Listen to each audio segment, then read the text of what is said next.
mayam ayo hojik khara tawna khangle ngasi akhoi mi singi makha kari gi polibano aina su video mayam ama semki aina su aigi angama mongda mayam da khangna honaki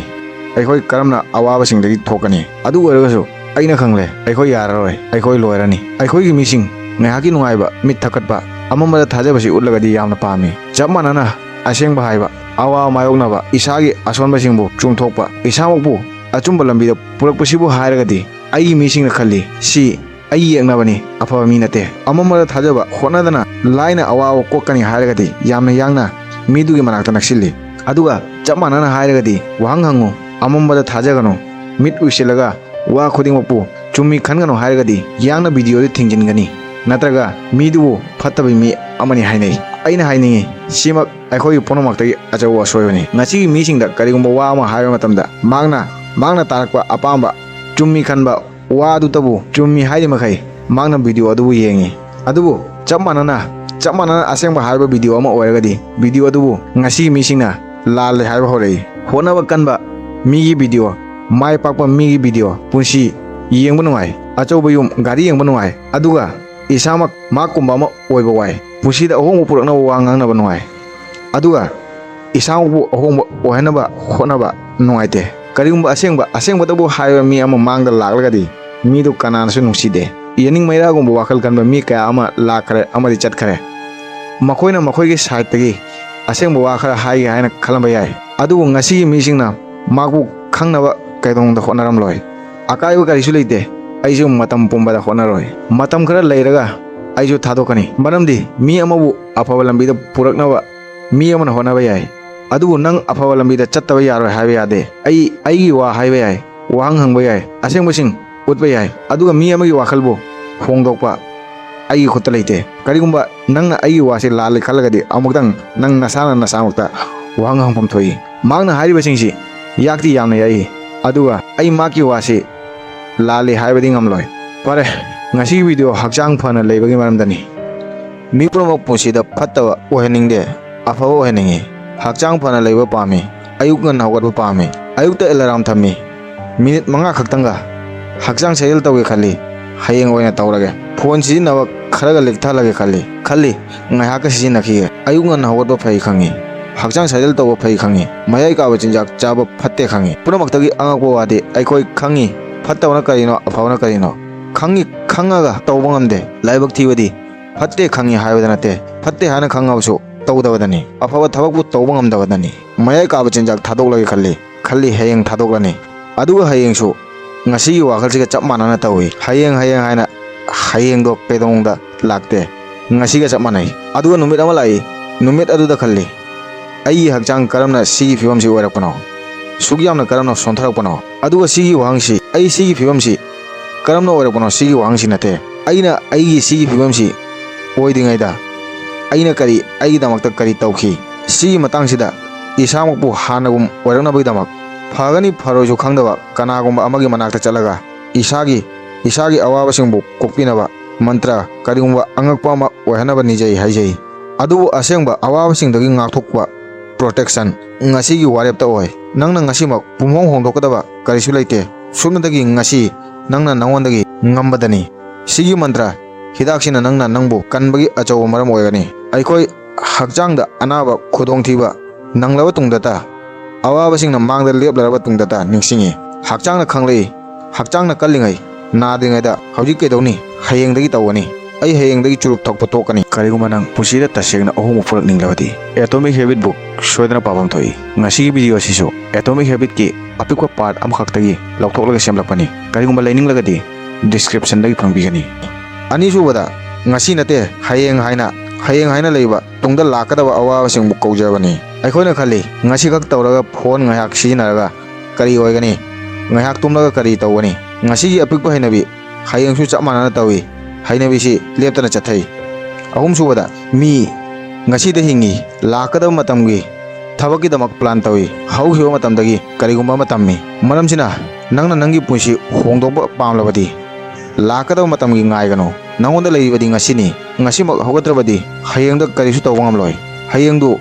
ngasida lagadi ngasidu hauhiwa matam ama oigani mari subada aikhoina khangi kari achumbano khangde haibada nate achumba karino khangde haibada nate khangi ayuk kharanga na hogarba fai exercise afawa hinabini mobile baram chada sijinaba phattabani khangi churup yu atay mayai ka chinjak sijinaba phatte khangi hakchangbu nungsina thampham thoi adubu thambangamde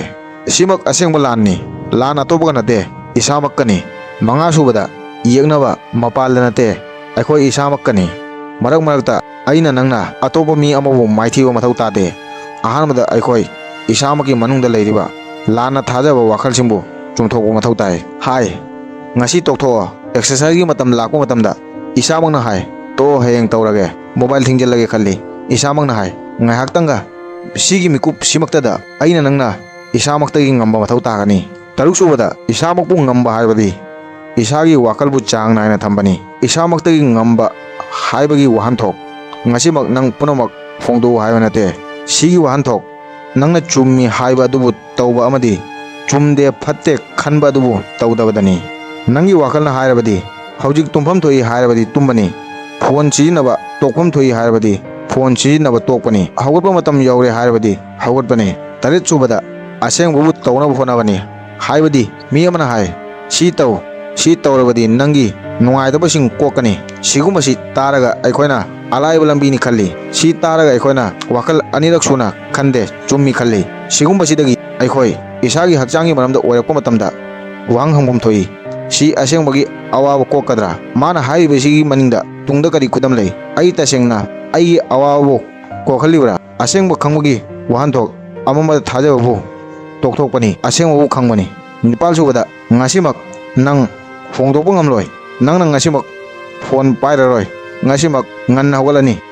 ngasimak exercise tawni ngasimak phattaba chinjak thadokani phattaba hainabi pumba ngasimak toklani khalabadi nang ngasi tawani aduga hayeng tokani maramsina ngasimak hongdokano ngasimak apikpa thabak ama hana tawraga nangna nasamakta ngammi haiba nasamakta tau khodamoina ai hayengdagi turu thadokani khallaga hayengmak thadokpa pungtok tokpa mi khudingmak thadokpa ngamdaba oi sinatabida hayo ai phattaba hainabibu hongdokani aduga ai isamakta thajaba amaga loinana ai ngammi haiba thajaba amaga loinana tapna thadokani ngasidagi haujiktagi hawani haujiktagi churup thakpa thadokani aduga aina aingonda ngammi khangangani tauba hawrasi hairabadi hakchang sajal tauba hawani simak ahongbani kariguma nang pusida tasegna ahong purak ninglabadi atomic habit book soidana pabam thoi ngasi video siso atomic habit ki apikwa part amkhaktagi lauthoklaga semlakpani kariguma leininglagadi description dagi phangbigani mapal subada exercise tawba ngamde nang ngasi maktagi yamna sangna exercise tawba mathau tade ahan numita ngasi dagi ayuta minute 10 dagi tawba ho aduga ai tawba ngamde haibagi mahumda nasamakta ningsing halo ai tawre minute 10 khaktang oiragasu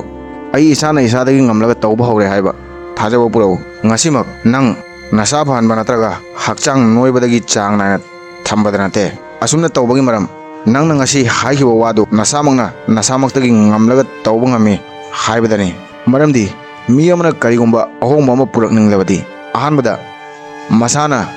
masamaktagi ngamba mathau tai tarasubada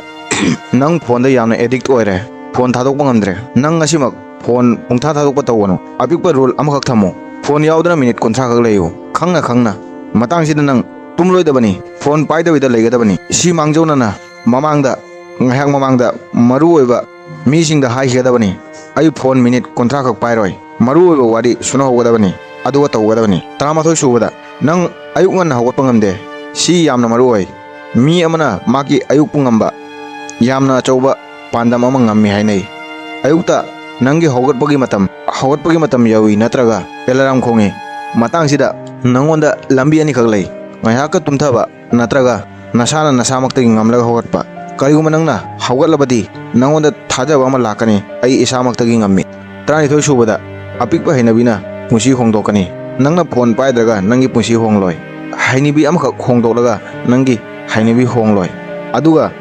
nungtigi honglakpa hainabina nangi punsi hongani hainabi singji nungtigi tawbadagi nangi routine oirakani tamna nangi punsida hainabidagi routine da onthorakani routine dagi lifestyle punsida nungtigi tawba lamchat ama oirakani lamchat dagi lagada punsida nungaiba nada yektaba ing chikpa panggal kanba mapung phaba punsi ama oigani. Tarahundoi subada isamakta gi ngamba mak punsi asengma pandam oigadabani. Nangna nangbu kaidonungda ngamholoidabani. Hoi anaba awaba lagloi haibadi kananasu guarantee piba lawba ngamde. Adubu ngasi nangna aina tauba yaba khutta laiba adudi akhona tawdrabadi hayeng isana maram oiraga awaba tahanbagi maram oigani. Afaba jinjak chaba amambada thajaba thadokpa hakchang sajel tauba si khudimak afaba punsi ing chikpa nongaiba punsi ama ohenbagi lambini. Maramsina isana isamaktagi ngamba sumintagi ngasi gi wanate si lakadaba matamgi achouba ithaudang suni. Comment hairo nangna ngasi karamba fattaba hainabi amakakpo ngahyak thadolaga nasana nasamaktagi ngamme haiba utkani. Karigumba video si yenglaba tungdasu nangna nasana nasamaktagi ngammi haiba utpa ngamdrabadi aina ngasi video si sembagi karisu kanate. Karigumba nang pusida tasegna ohum pulak ninglawadi Atomic Habit book soidana pabam thoi. Ngasi video si so Atomic Habit ki apikwa part amakaktagi lauthoklaga semlakpani. Karigumba laininglagadi description dagi phangbigani.